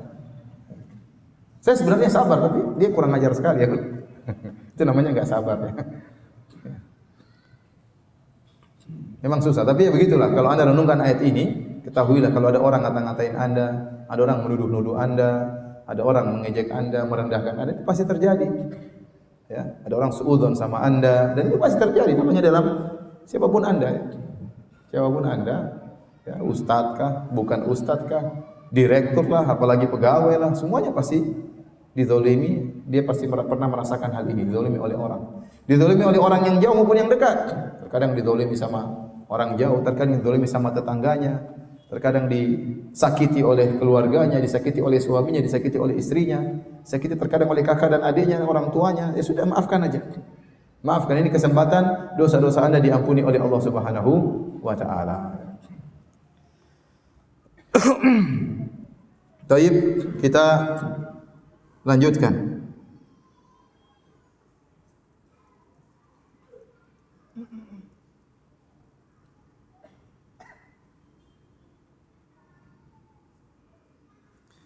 Ayat yang lain yang dikatakan oleh sebagian salaf bahwasanya ayat tersebut sangat memberikan harapan kepada Allah Subhanahu wa taala, yaitu dalam surat At-Taubah ayat 102. Dalam surat At-Taubah ayat 102 Allah Subhanahu wa taala berfirman, wa akharuna i'tarafu bi dzunubihim khalatu amalan salihan wa akhara sayyi'a asallahu ayatuba alaihim innallaha ghafurur rahim.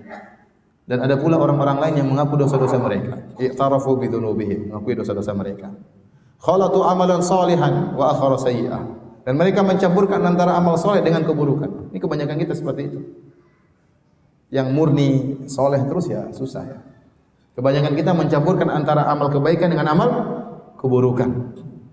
Asallahu ayatuba alaihim, semoga Allah mengampuni, menerima taubat mereka. Innallaha ghafurur rahim.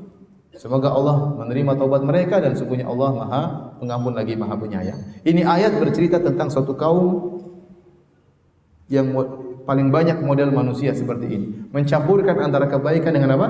Keburukan. Selama Anda mengakui dosa-dosa Anda masih bisa diampuni oleh Allah Subhanahu wa taala.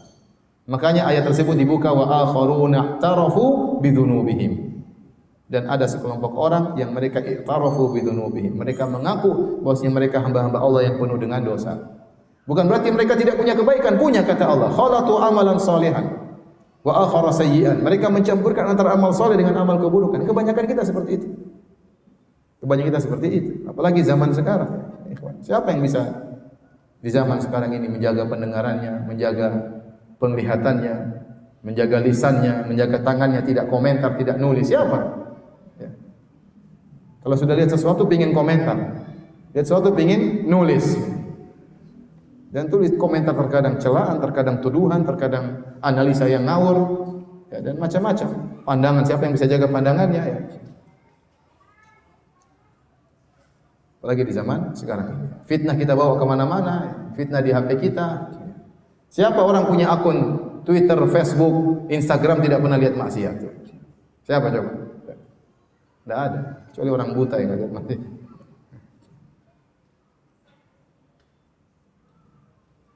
Oleh karenanya, ayat ini sangat beri harapan karena orang model seperti ini selama dia mengakui dosa-dosanya, asallahu ayatuba alaihim, semoga Allah mengampuni mereka. Kemudian kata Allah Subhanahu wa taala, innallaha ghafurur rahim, sesungguhnya Allah Maha Pengampun lagi Maha Penyayang. Ini adalah ayat yang paling berikan pengharapan menurut Abu Utsman An-Nahdi rahimahullahu taala, ya. Sezaman dengan Al-Imam Al-Bukhari kalau tidak salah ulama ini, Abu Utsman An-Nahdi rahimahullahu taala.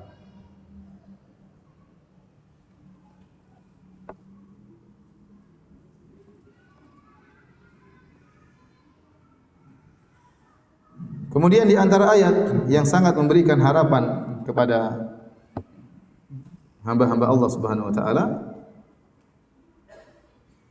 adalah pendapat Abu Ja'far An-Nahas, yaitu dalam surat Ar-Ra'd surat 13 ayat 6. Dalam surat 13 ayat 6. Kata Allah Subhanahu wa taala, ya, di akhir ayat kata Allah Subhanahu wa taala, wa inna rabbaka ladzu maghfiratin lin-nasi 'ala dzulmihim wa inna rabbaka lasyadidul iqab. Sungguhnya Tuhanmu benar-benar mempunyai ampunan yang luas bagi manusia meskipun mereka zalim.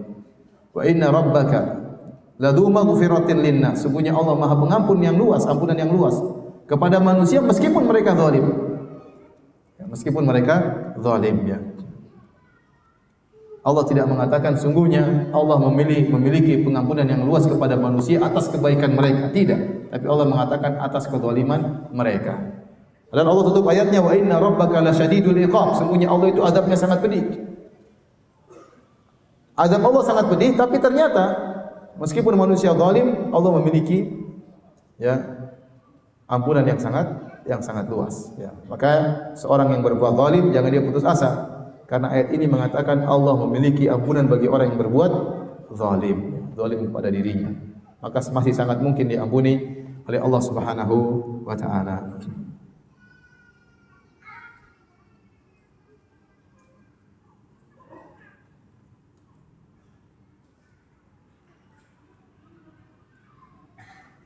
Kemudian di antara ayat yang sangat memberikan pengharapan menurut pendapat sebagian ulama salaf, ya,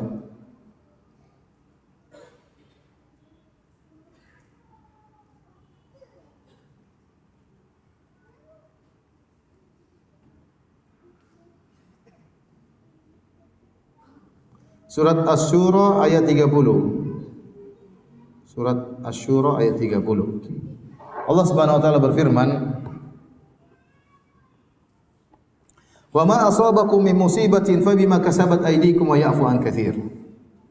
Apa saja yang menimpa kalian berupa musibah, maka ini akibat ulah perbuatan kalian dan akan mengampuni, dan Allah mengampuni banyak dosa-dosa kalian.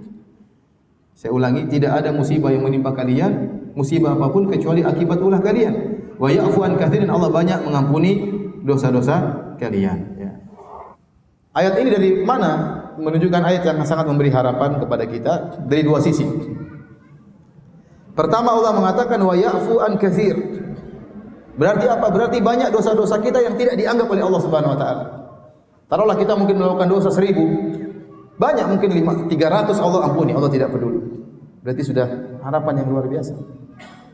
Paham? Jadi Allah mengatakan ma asabakum min musibatin fa bima kasabat aydikum wa ya'fu an katsir. Ya, betapa banyak dosa-dosa, tidak ada satu musibah pun yang menimpa kalian kecuali akibat ulah perbuatan kalian, dan Allah mengampuni banyak. Jadi banyak dosa-dosa yang Allah ampuni. Allah kasih gratisan begitu saja. Dan Allah sangat baik ya ikhwan. Coba, kurang baiknya apa Rabb kita? Kalau kita melakukan satu perbuatan baik, dipahala 10 kali lipat minimal. Kalau enggak 10 kali lipat, 70 kali lipat. Kalau enggak 700 kali lipat. Kalau enggak adha'afan katsira, berlipat-lipat. Kalau kita maksiat cuma dihitung satu. Kita satu maksiat, dosanya satu. Satu maksiat, dosanya satu.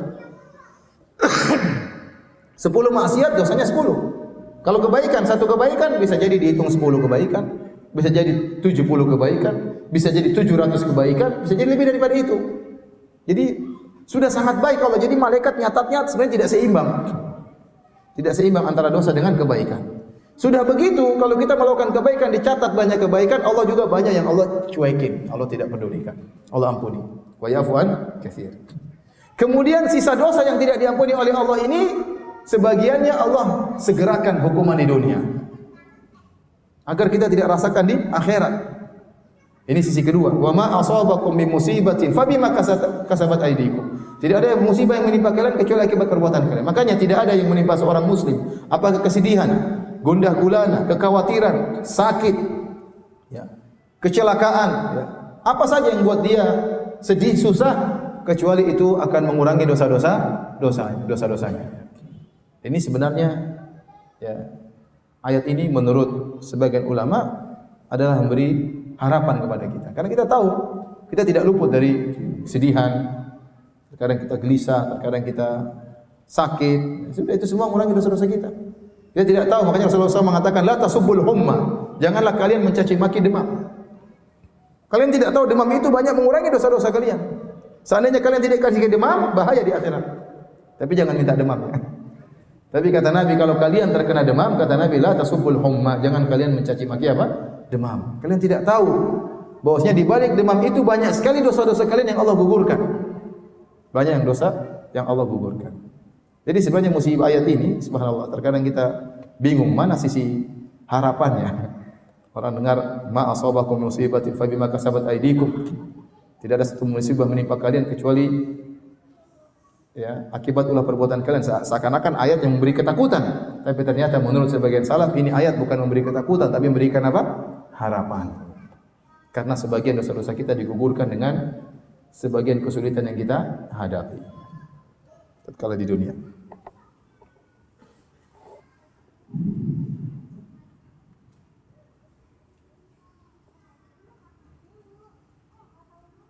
Taib.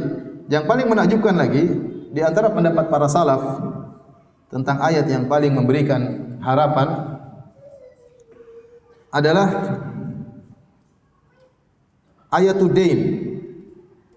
Ayat tentang hutang yang Allah sebutkan dalam surat Al-Baqarah, yaitu ayat surat Al-Baqarah ayat 282. Surat Al-Baqarah surat kedua ayat 282. Ayat tentang hutang.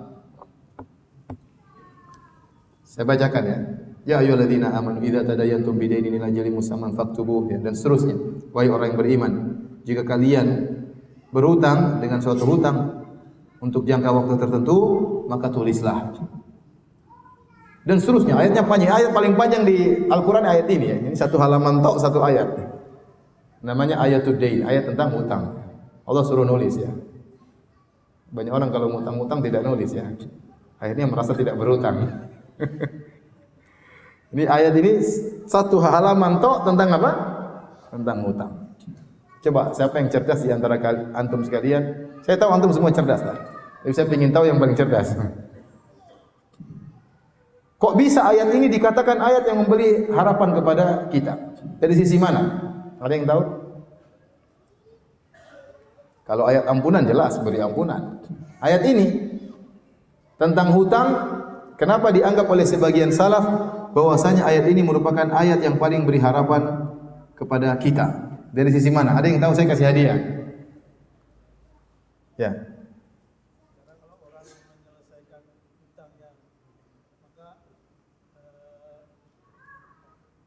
Maka selesai. Dia enggak akan ada tanggungan di akhirat. Masya Allah. Kata beliau, karena barang siapa yang menyelesaikan hutangnya, dia tidak punya tanggungan di akhirat. Masya Allah. Tapi salah, bukan itu. Ini Masya Allah, ini bagus ini. Jarang orang ini bagus ya. Bayangkan, benar kalau kita punya hutang, masalah di akhirat atau tidak? Maka seakan-akan Allah bilang, selesaikan hutang. Kalau enggak repot di akhirat. Nabi pernah tidak mau menyalatkan seorang karena gara punya hutang 2 dinar. Repot, Nabi tidak mau sholatin dia sampai hutang dilunasi dulu. Tapi ini benar tapi salah ya. Kurang tepat. Bukan itu yang disinggung oleh para ulama. Ada yang bisa jawab lagi yang lain? Coba. Terus?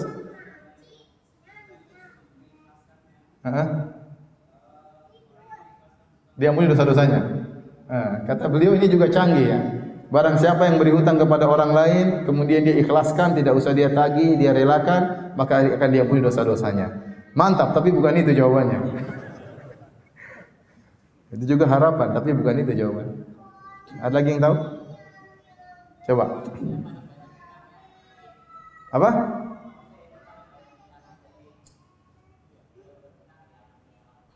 Manusia paling banyak apa? Hutangnya.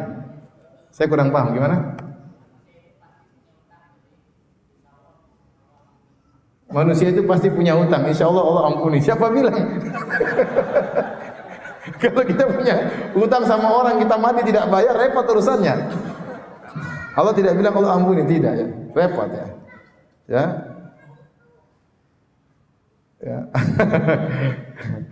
Saya juga berharap begitu, tapi bukan begitu. Ada lagi yang bisa jawab?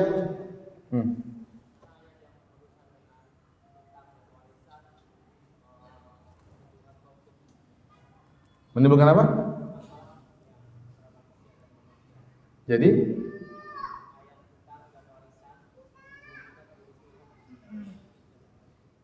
jadi hati-hati begitu maksudnya. Kata beliau karena ayat utang dan warisan itu bikin masalah banyak di dunia, maka hati-hati. Jadi Allah ingatkan kalian hati-hati supaya selamat di akhirat, jangan sampai terjebak dalam masalah utang piutang. Ini bagus juga sebenarnya, canggih-canggih antum ya. Hebat-hebat tapi salah semua. Dua lagi terus sudah ya.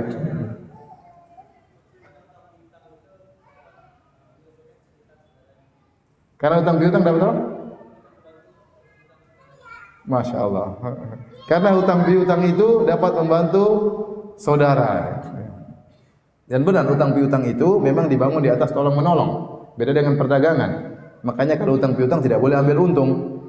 Kalau perdagangan boleh ambil untung, tapi hutang piutang dibangun di atas tolong menolong. Semua yang dibangun di atas tolong menolong tidak boleh ambil untung. Kalau ambil untung namanya riba. Benar hutang piutang membantu saudara, tapi bukan itu jawabannya. Yang terakhir, coba yang terakhir Pak, Pak. Salam warahmatullahi. Ya. Ya.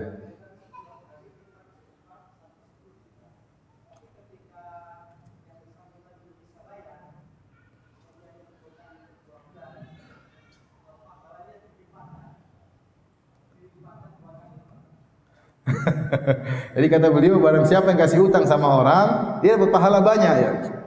Ditunda lagi dapat pahala lagi ya. Jadi memang aturannya kalau kita kasih hutang sama orang ada 3 kemungkinan. Pertama kita ikhlaskan. Maka pahalanya sangat besar.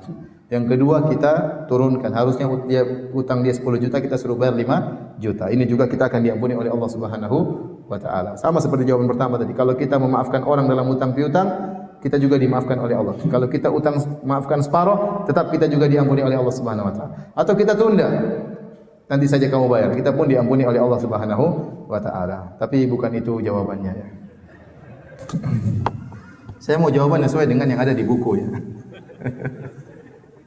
Saya bacakan ya, kata As-Suyuti rahimahullahu taala, ayatul dain wa wajhuhu anna Allah arsyada ibadahu ila masalihihim ad-dunyawiyah hatta intahatil inayatu bi masalihim ila amrihim bi kitabid dain al-katsir wal akhir. Fa muqtada dhalik ya turja'afuhu anhum li dhuhuril inayah al-'azimah bihim. Kata Suyuti rahimahullahu taala, ayat tentang hutang yang sangat panjang itu ayat terpanjang dalam Al-Qur'an, ayat hutang. Menunjukkan bagaimana besar perhatian Allah terhadap hamba-hambanya. Bahkan dalam masalah pelik seperti ini, dan ini masalah dunia, Allah suruh begini, hitung begini, atur begini, catat begini, yang besar, yang ringan, saksinya berapa, Allah begitu perhatian. Ini menunjukkan perhatian Allah yang sangat besar kepada hamba-hambanya. Karena kita tahu betapa besar perhatian Allah terhadap hamba-hambanya, sampai masalah hutang seperti ini Allah perhatikan secara detail, maka kita harapkan tatkala di akhirat Allah perhatian juga terhadap kita, sehingga maafkan kita. Itu maksudnya. Paham? Sudah. Antum benar semua, cuma saya mau yang seperti ini, paham? Jadi antum salah semua ini. Baik.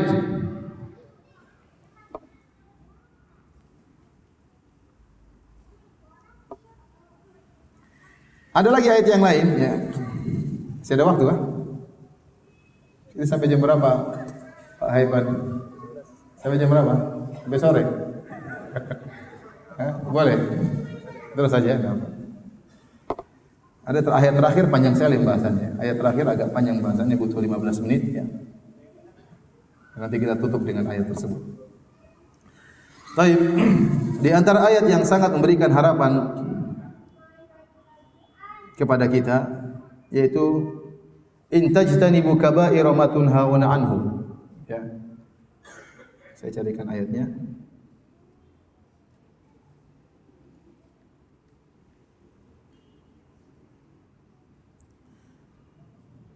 Surat An-Nisa ayat 31. Sebagian salah berpendapat bahwa ini ayat yang paling beri harapan kepada kita. In tajtanibu kaba'ira ma tunhauna anhu nukaffir ankum sayyi'atikum wa nudkhilkum mudkhalan karima. Kalau kalian menjauhi dosa-dosa besar yang dilarang bagi kalian, kami akan mengampuni dosa-dosa kalian dan kami akan masukkan kepada kalian ke tempat yang mulia, surga. Jadi Allah di sini mempersyaratkan agar bisa diampuni, cuma menjauhi dosa-dosa besar. Allah tidak mempersyaratkan kemudian kalian minta maaf, tidak ada syarat di dalam ayat ini. Zahir ayat ini tidak ada syarat Anda minta maaf, tidak. Syaratnya in tajtanibu kaba'ira ma tunhauna anhu, kalau kalian menjauhi dosa-dosa besar. Nukaffir ankum sayyi'atikum, kami akan ampuni dosa-dosa kalian. Wa nudkhilukum mudkhalan karima, dan kami akan masukkan kalian ke dalam tempat yang mulia, surga. Berarti kalau seorang selama ini dia mungkin terjerumus dalam dosa kecil, tapi dosa besar dia jauhi terus, maka insya Allah Allah bisa mengampuni dia, meskipun dia tidak istighfar. Paham? Makanya ayat ini dianggap sebagai ayat yang paling memberikan juga harapan kepada hamba-hamba Allah. Dosa-dosa besar banyak, makanya ayat ini mengharuskan kita untuk belajar apa saja dosa-dosa besar untuk kita jauhi. Maka perlu kita baca buku kitabnya Al-Imam Az-Zahabi Al-Kabair, 70 dosa besar. Lah jadi 1, 2. Kalau Anda bisa selamat dari 70 itu, insya Allah dosa-dosa kecil enggak dianggap oleh Allah Subhanahu wa taala. Harus belajar ya. Apa saja dosa-dosa besar. Mudah-mudahan nanti Pak Haiban bisa bikin kajian khusus tentang dosa-dosa besar. Ya, bahas. Oh, kena saya 1. Oh, kena 2, kena 3, kena 4, kena 5. Oh, banyak juga ya. Berusaha hindari kalau Anda meninggal tidak melakukan dosa besar, sangat kemungkinan besar Allah mengampuni dosa-dosa Anda meskipun Anda tidak istighfar kepada Allah Subhanahu wa taala. Maka benarlah ayat ini sangat memberikan harapan kepada Allah Subhanahu wa taala.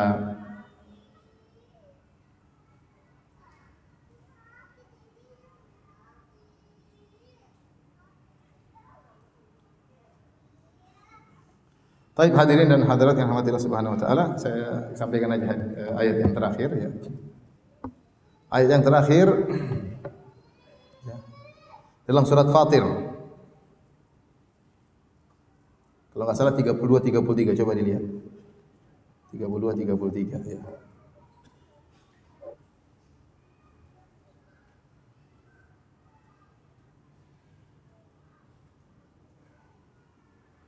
Ya benar. Surat Fatir ayat 32 sampai ayat 33 ya. Saya tuliskan di sini. Tolong dihapus, tolong dihapus. Tolong dihapus. Ayat Fatir, surat Fatir ayat 30 sampai 33.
Dan seterusnya. Tidak apa-apa, kita lanjutkan. Wa qalu alhamdulillahilladzi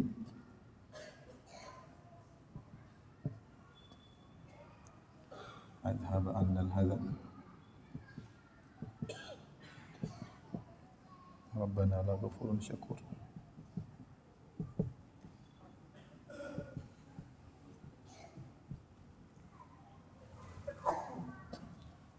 Alladzi ahzana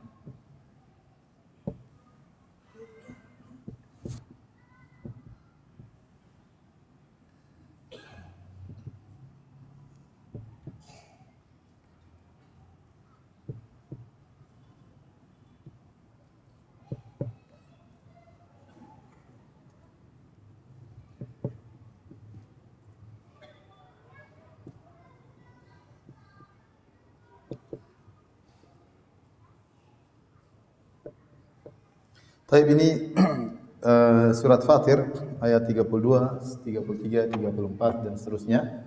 Perhatikan sini. Ayat ini menurut tadi saya katakan siapa Syekh Muhammad Al-Amin Syinqiti dalam kitabnya Adwaul Bayan. Syekh Muhammad Al-Amin Syinqiti gurunya Syekh Al-Abbad Abdul Masih Al-Abbad hafizahullah taala. Dia punya buku sangat indah namanya Adwaul Bayan. Itu buku tafsir yang sangat luar biasa ya. Seorang yang punya inayah perhatian terhadap buku tafsir harus baca tafsir dari buku itu karena luar biasa, beliau sangat hebat dalam apa? Menafsirkannya. Jadi Allah berfirman, "Tsumma awrasna." Kemudian saya terjemahkan ya, lalu kami wariskan. Ya. Kami wariskan Alkitab, maksudnya apa? Al-Qur'an. Kepada orang-orang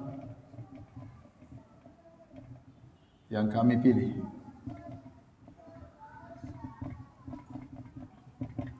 Di antara hamba-hamba kami.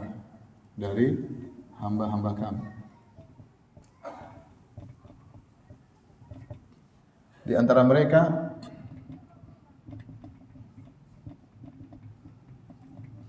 yang pertama zalim terhadap diri sendiri. Yang kedua muqtasid. Yang kedua tengah-tengah.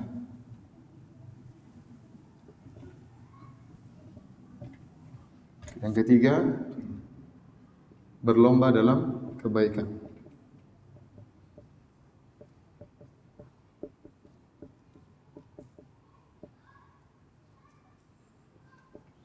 berlomba dalam kebaikan dengan izin Allah.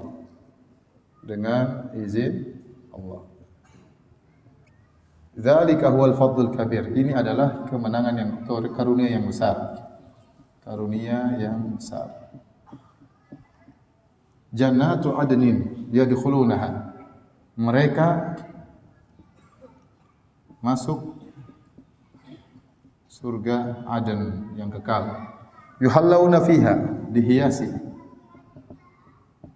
dengan gelang-gelang yang terbuat dari emas dan mutiara. Libasuhum, pakaian mereka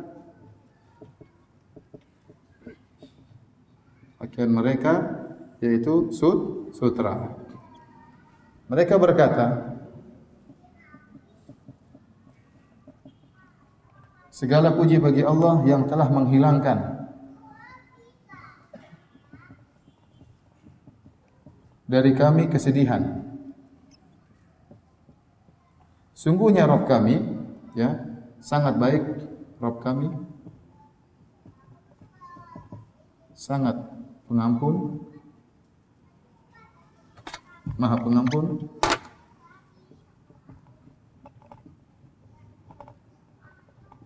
kalau syakur itu artinya apa? Maha membalas, maha berterima kasih. Maksudnya maha membalas apa? Kebaikan. Maha membalas kebaikan.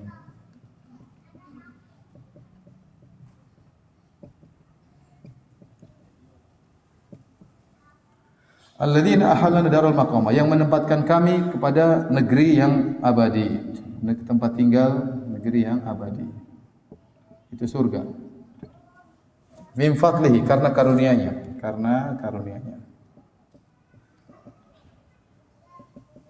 La yamassuna fiha nasab, kami tidak ditimpa, tidak disentuh. Kami tidak disentuh oleh capek. Apa ya? Bukan capek apa ya? Nanti saya jelaskan. Ya, bolehlah. Letih dan capek sama saja kan? Capek. Baik. Perhatikan sini. Setelah ayat ini Allah mengatakan walladzina kafaru lahum naru jahannam. Ya. La yuqda alaihim fayamutu wa la yukhaffafu anhum min adabiha. Kadzalika najzi kulla kafur. Setelah ayat ini ayat berikutnya Allah mengatakan dan orang-orang kafir, ya, bagi mereka adab yang pedih. Mereka tidak akan dimatikan dalam neraka dan mereka tidak akan dikurangi adab mereka. Demikianlah kami beri balasan kepada orang-orang yang kafir. Sebelumnya Allah bercerita tentang penghuni surga. Setelah Allah mencerita penghuni surga, kemudian Allah bercerita tentang penghuni apa? Neraka. Ayat selanjutnya tentang orang-orang penghuni neraka, ya.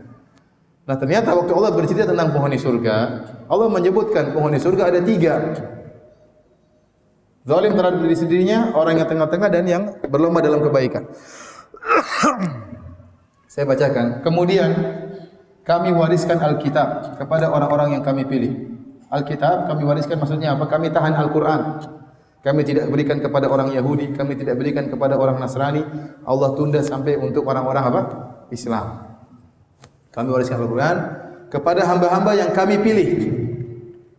Siapa orang-orang yang dipilih tersebut? Yang Allah pilih Al-Quran buat mereka untuk mereka amalkan dari hamba-hamba Allah. Allah bagi ada 3 orang. Yang pertama zalimun li nafsi, orang zalim terhadap diri sendiri, itu para pendosa. Ini apa? Para pendosa. Yang kedua muqtasid, yang tengah-tengah. Yang ketiga sabiqun bil khairat, yang berlomba dalam kebaikan. Kata para ulama, kita bisa bagi model orang 3. Yang pertama zalim terhadap diri sendiri, itu maksiat, lakukan maksiat, berbuat dosa-dosa, ya.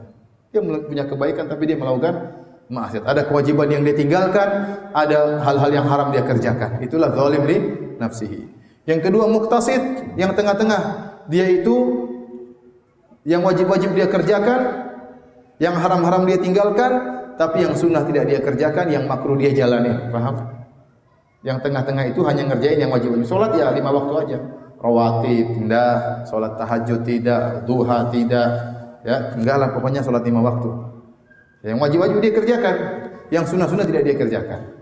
Yang haram-haram dia tinggalkan, yang makruh-makruh dia lakukan, tidak ada masalah. Ini namanya orang yang tengah. Yang ketiga, berlomba-lomba dalam kebaikan. Ini yang wajib dia kerjakan. Yang sunnah-sunnah juga dia kerjakan. Yang haram-haram dia tinggalkan, yang makruh-makruh juga dia tinggalkan. Berlomba-lomba dalam kebaikan dengan izin Allah Subhanahu wa taala. Kata Allah, "Dzalikal huwal fadlul kabir." Ini bisa berlomba-lomba dalam kebaikan itu adalah karunia yang besar. Tidak semua orang mendapatkannya. Setelah itu yang menakjubkan di sini, ini yang saya inti ayatnya. Allah mengatakan, "Jannatu adnin yadkhulunaha." Ini yang kata para ulama ada waw di sini. Ya, kata sebagian ulama, "Hukka an yuktab bima il ainain." Kata mereka, waw ini ya, antuktab, dia berhak untuk ditulis dengan dengan air mata. Ya, kenapa? Karena kata Allah mereka masuk surga. Allah mengatakan mereka. Padahal Allah bercerita tentang 3 model orang. Allah tidak mengatakan yang masuk surga cuma yang terakhir, yang apa? Yang semangat dalam berbuat kebaikan atau yang kedua. Tapi kata Allah mereka. Berarti mereka ini termasuk juga di dalam yang ini. Para pendosa. Paham? Para pendosa. Makanya sebagian orang mengatakan ini waw luar biasa. Namanya wawul jamaah. Yang menunjukkan mereka, dan ini mencakup 3 model orang ini, yang pertama, yang kedua, dan ketiga.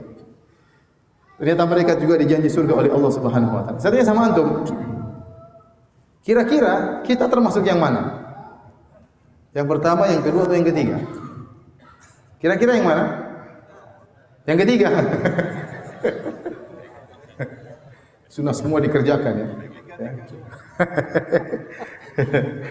Mudah-mudahan, kalau mudah-mudahan yang ketiga yang mudah-mudahan. Saya tidak bicara tentang mudah-mudahan. Saya bicara tentang kenyataan. Kenyataan kita yang mana biasanya? Kemungkinan yang ini. Mudah-mudahan kita yang ketiga, kita berharap. Ibu-ibu coba, masuk yang mana? Ibu-ibu coba. Enggak pernah ngangkat suara sama suami, ya.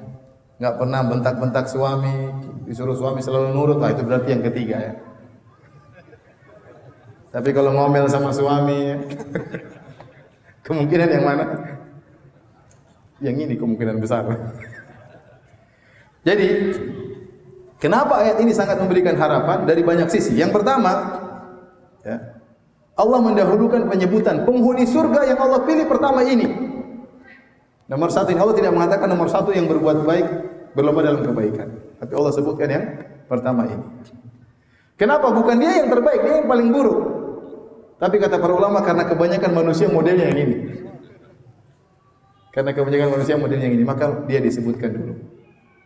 Waktu Allah menyebutkan jenis ketiga, yang ketiga sabiqun bil khairat, orang yang berlomba dalam kebaikan, Allah buat dia tidak ujub, supaya dia tidak ujub. Kata Allah, biiznillah, kamu itu bisa berlomba dengan kebaikan karena izin siapa? Allah. Jangan kau ujub.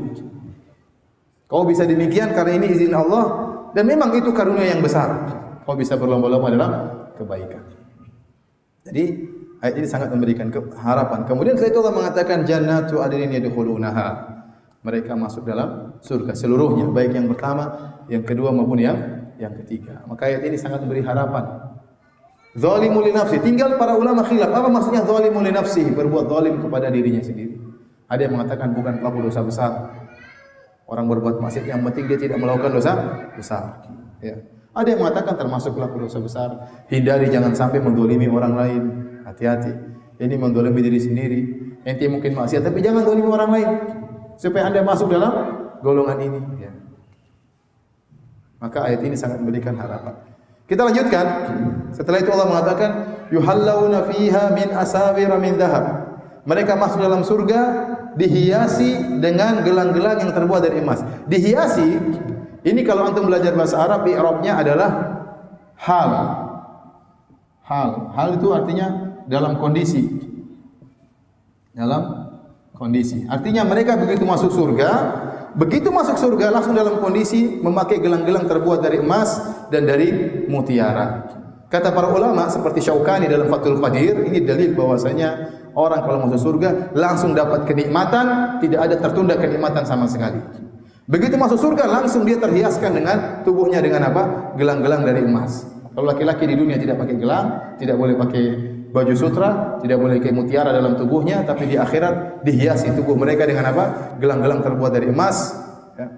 Dan juga dari mutiara dan dia juga memakai kain apa? Baju sutra. Di dunia boleh enggak laki-laki pakai sutra? Enggak boleh, hukumnya haram. Boleh enggak laki-laki pakai emas? Enggak boleh.